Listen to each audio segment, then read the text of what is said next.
और अब आगे की बात।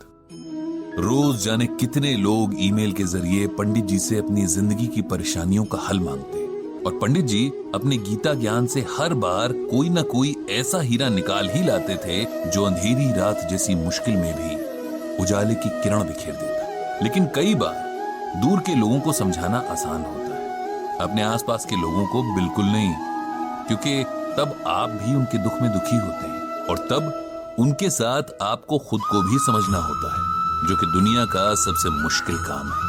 पंडित जी भी कल रात से ऐसे ही एक डिलेमा में फंसे। उनके बहुत खास दोस्त रविकांत दुख की नदी में डूब रहे हैं और पंडित जी को समझ नहीं आ रहा है कि कैसे अपने दोस्त को डूबने से बचाएं। क्या कहें ऐसा कि उनके मन को हिम्मत मिले। कहने जाते भी हैं तो अपना ही गला रुआंसा हो जाता है। रह रह कर बस पुराने वक्त की यादें आंखों के आगे आ जाती हैं। यादें जिनमें वे खुद हैं, उनकी पत्नी हैं, रविकांत हैं और रविकांत की पत्नी रश्मि, जो कल अचानक से उनके दोस्त को अलविदा कहकर अनंत की यात्रा पर निकल गई है और पीछे छोड़ गई हैं उनके दोस्त को, जिसके बारे में तमाम मित्र मंडली मजाक बनाती थी कि वो तो किसी के सपने में भी बिना रश्मि के नहीं जाता। रश्मि और रविकांत की कहानी याद करके पंडित जी बार बार भावुक हो जाते हैं। कुछ 40 बरस पहले नई नई शादी करके ये दोनों इस मोहल्ले में किराए का मकान लेकर रहने आए थे। दोनों ही बैंक में काम करते थे और कुछ काम की व्यस्तता तो कुछ नए होने के संकोच के कारण मोहल्ले के कम ही लोगों से उनकी जान पहचान हो पाई थी। पंडित जी के दोनों बेटे तब बहुत छोटे थे और रविकांत से पहले उनकी दोस्ती उन दोनों से हुई थी। शायद इसका कारण रविकांत का बच्चों से बहुत प्रेम करना रहा।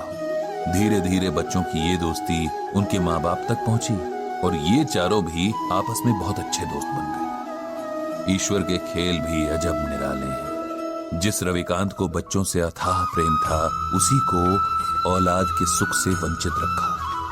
पंडित जी की पत्नी के साथ रश्मि ने जाने कितने डॉक्टर्स के चक्कर लगाए, कितने मंदिरों में माथा टेका, जाने कितने दिन भूखे रहकर व्रत उपवास किए, लेकिन औलाद भाग्य में नहीं थी, सो नहीं मिली। रविकांत ने कभी भी रश्मि के आगे ये जाहिर नहीं होने दिया कि संतान ना होने का उन्हें कोई दुख है, बल्कि वे तो रश्मि को समझाते रहते कि उसे सच को स्वीकार कर लेना चाहिए और एक कमी के पीछे जीवन की बाकी खुशियों को नजरअंदाज नहीं करना चाहिए। हालांकि रश्मि को यह मलाल सदा रहा कि वो मां नहीं बन सकी और वो हमेशा अपनी ममता पंडित जी के दोनों बेटों पर लुटाती रही। समय के साथ दोनों परिवारों की दोस्ती और मजबूत होती गई और हर सुख दुख एक दूसरे के सहारे आराम से निभता रहा। उन दोनों में अलग तरह का प्रेम और समर्पण भाव था। दोनों जहां जाते साथ जाते, यहां तक कि सब्जी लेने भी उनकी पसंद और नापसंद हैरान करने की हद तक एक थी। उनका स्वभाव भी एक जैसा।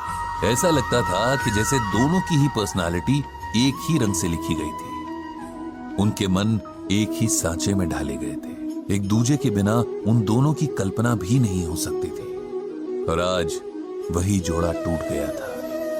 जो अकेला छूट गया था, उसके बाकी बचे जीवन की कल्पना भी अब मन में सिहरन पैदा कर रही थी। किसी तरह बड़ी मुश्किल से रविकांत को सहारा देकर उन्होंने अंतिम क्रिया से जुड़ी विधियां करवाई थी। रविकांत का हाल ऐसा था कि जिसे देखकर पत्थर भी पिघल जाए।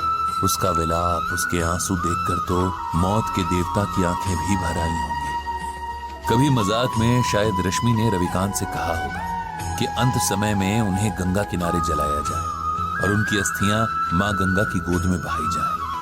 सो उनकी इसी इच्छा का सम्मान करते हुए रविकांत ने पंडित जी से रश्मि को हरिद्वार ले जाने की बात कही और इंतजाम करने का अनुरोध किया। हरिद्वार के पूरे रास्ते जैसे रविकांत बेसुध थे। उन्हें देखकर ऐसा लग रहा था कि मानो ये दुख में डूब जाना चाहते हैं। न उनके उबरने की शक्ति बची थी और न ही इच्छा। रविकांत को कुछ होश नहीं था कि कब लोगों ने जबरदस्ती उनसे अंतिम क्रिया की रस्में करवाई और कब उन्होंने किसी और के सहारे से खड़े होकर रश्मि को अंतिम विदा देकर अग्नि के हवाले कर दिया। उनकी नजरों के सामने बस राख थी, ठंडी और बेजान। इधर अंतिम संस्कार के साथ आए लोगों के लिए पंडित जी ने नाश्ते का इंतजाम करवा दिया था। सब उधर बिजी थे और रविकांत अकेले एक बेंच पर बैठे जाने दुख के कितने गहरे समंदर में डूबे जा रहे थे। दूर खड़े पंडित जी ये सब देख रहे थे।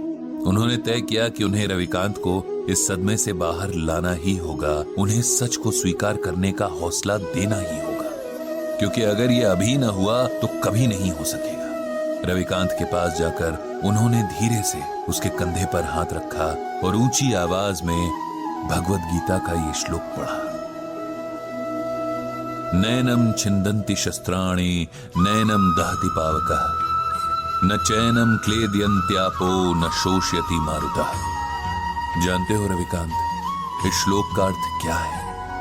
श्लोक का अर्थ है, आत्मा को न औजार काट सकते हैं, न आग उसे जला सकती है, न पानी उसे भिगो सकता है, न हवा उसे सुखा सकती है। आत्मा अजर और अमर है। ये श्लोक श्रीमद् भागवत के दूसरे अध्याय में है, उसी गीता में जो स्वयं भगवान श्री कृष्ण के श्रीमुख से अमृत बनकर बरसी और जिसकी ज्ञान गंगा में भीगने वाला हर मन मोक्ष पा लेता है। रविकांत का ध्यान आज सुनी हुई सारी बातों में बस इसी बात ने थोड़ा सा उसकी ओर खींचा। उन्होंने पंडित जी से पूछा कि उनके सुनाए श्लोक का यहां क्या मतलब है, क्या संबंध है? क्योंकि तुम शरीर और आत्मा का फर्क भूल रहे हो मेरे दोस्त। अपनी प्रिय पत्नी के शोक में तुम इस सच को अनदेखा कर रहे हो कि उसका सिर्फ शरीर नष्ट हुआ है, उसे चलाने वाली आत्मा नहीं, क्योंकि आत्मा तो अजर अमर है। एक शरीर से दूसरे शरीर की यात्रा करती है, एक जन्म से दूसरे जन्म का फेरा लगाती है। जो मिटा वो मिट्टी थी, जो जीवन शक्ति थी वो अब भी वही है, किसी और मिट्टी में जान फूंकने चली गई है। उसके लिए शोक करना बेकार है, ये उस आत्मा का अपमान भी है। उसे सम्मान के साथ विदा करना ही समझदारी है। यही बात हमें गीता में भगवान श्री कृष्ण अर्जुन को समझाने के बहाने समझा रहे हैं। हमारे मोह माया के बंधन हमें सच्चे लगते हैं, लेकिन सच सिर्फ एक है, और ये वही सच है जिसे भगवान श्री कृष्ण ने अर्जुन को बताया है कि आत्मा अजर और अमर है। इसीलिए शरीर के प्रति प्रेम रखना व्यर्थ है। तुम्हारी रश्मि की देह का साथ तुम्हारे साथ बस यहीं तक का था। इस सच को स्वीकार कर लो और उसकी मृत्यु को उसी भाव से स्वीकार करो जिस भाव से उसके साथ को स्वीकार किया था। माता पिता, बेटा बेटी, पति पत्नी, ये सब रिश्ते देह से जुड़े हैं। आत्मा इन रिश्तों से आजाद है। वो किसी अभिनेता की तरह बस किरदार निभाने तक देह में रहती है। किरदार खत्म तो आत्मा भी किसी और किरदार को निभाने निकल जाती है। जो अब तक जिया उसकी अच्छी यादों को समेट लो, वही जीवन की कमाई है। उसी के सहारे आगे का जीवन काटना है। उस आत्मा को प्रणाम करो और खुद को शरीर के मोह से आजाद करो। पंडित जी की इन बातों को सुनकर और भगवद गीता के श्लोक की व्याख्या सुनकर रविकांत के मन को ऐसी हिम्मत मिली जैसे किसी डूबते हुए को किसी मजबूत हाथ का सहारा मिल गया हो। जीवन के लिखे को स्वीकार करने की प्रेरणा ने जैसे उसके डगमगाते कदमों में ताकत भर दी थी। उसने तय किया कि अपनी मर चुकी पत्नी की यादों को सम्मान देते हुए अब उसकी मृत्यु की सच्चाई को भी सम्मान देगा और साथ ही और भी गहराई से श्रीमद् भगवद गीता के ज्ञान को समझेगा। इधर खुद पंडित जी का मन भी अब शांत हो गया था। उन्होंने मन ही मन श्रीमद् भगवद गीता और भगवान श्री कृष्ण को प्रणाम किया। उनको धन्यवाद दिया कि उन्होंने गीता के रूप में मनुष्य के लिए हर मुश्किल परिस्थिति का हल पहले से ही बता दिया है, बस उसे ढूंढने और समझने की जरूरत है।